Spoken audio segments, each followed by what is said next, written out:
Mengepung rumah tadi terbangun. Kemudian mereka pun langsung ngecek ke rumah Nabi, nggak ada lagi Nabi, nggak dapat Nabi. Kemudian mereka melapor, singkat cerita mereka melaporkan kejadiannya ke pembesar-pembesar. Malam itu juga dikeluarkan, dikeluarkan kepresnya dulu, yaitu barang siapa yang menemukan Muhammad hidup atau mati maka akan dihadiahkan 100 ekor unta. Nah, segitu bencinya mereka kepada Nabi kita. Yang awalnya mereka cinta kepada Nabi kita berubah jadi benci. Kenapa? Karena mereka merasa terusik dengan dakwah Nabi kita Sallallahu Alaihi Wasallam. 100 ekor onta itu bukan duit yang dikit ya. Sekarang onta itu berkisar 4.000 sampai 4.500 per ekor. Kita buatlah 4.000 berarti sekitar 16 juta ya.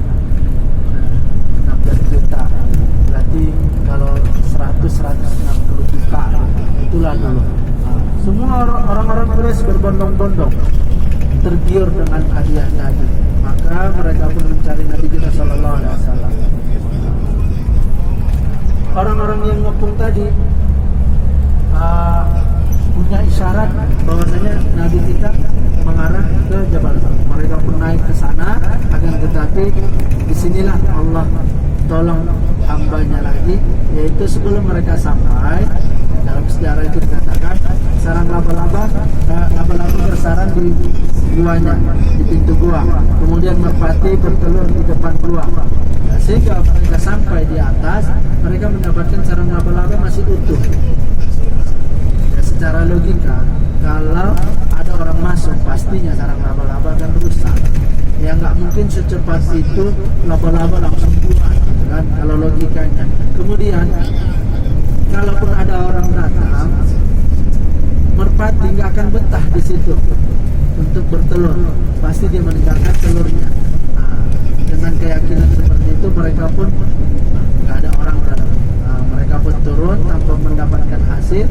Nah, disitulah Nabi kita selamat, ditolong oleh Allah Subhanahu Wa Taala. Kemudian Rasul tidak langsung melanjutkan perjalanannya. 3 hari 3 malam beliau masih di Jabal Nur sebelum menunggu waktu ataupun menunggu situasi memang sudah aman, baru beliau Sallallahu Alaihi Wasallam melanjutkan perjalanannya ke kota Madinah. Jadi selama 3 hari 3 malam itu siapa yang mengantar makanan? Ya, pastinya Rasul membutuhkan makanan.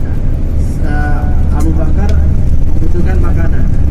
Inilah peran tadi, yaitu putri Abu Bakar As-Siddiq, yaitu Asma pada saat itu dalam keadaan hamil ya.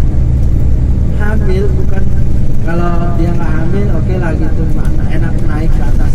Ini dalam hamil, kemudian naiknya itu sembunyi-sembunyi, kemudian setiap naik kalau ada bekas kakinya disapu dulu sehingga tidak ada jejak kaki untuk mengarah ke sana.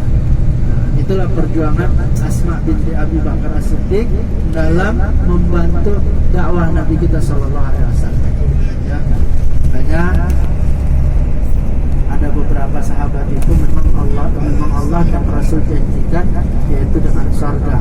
Ya, ada sahabat yang sebelum dikabarkan dengan akan masuk surga.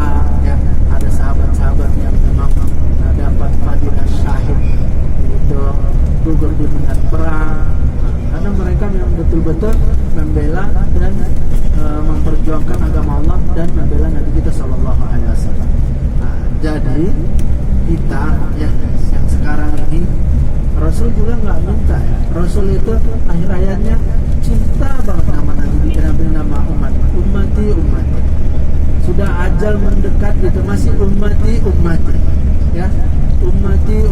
Itulah sayangnya Nabi kita Sallallahu Alaihi Wasallam kepada kita.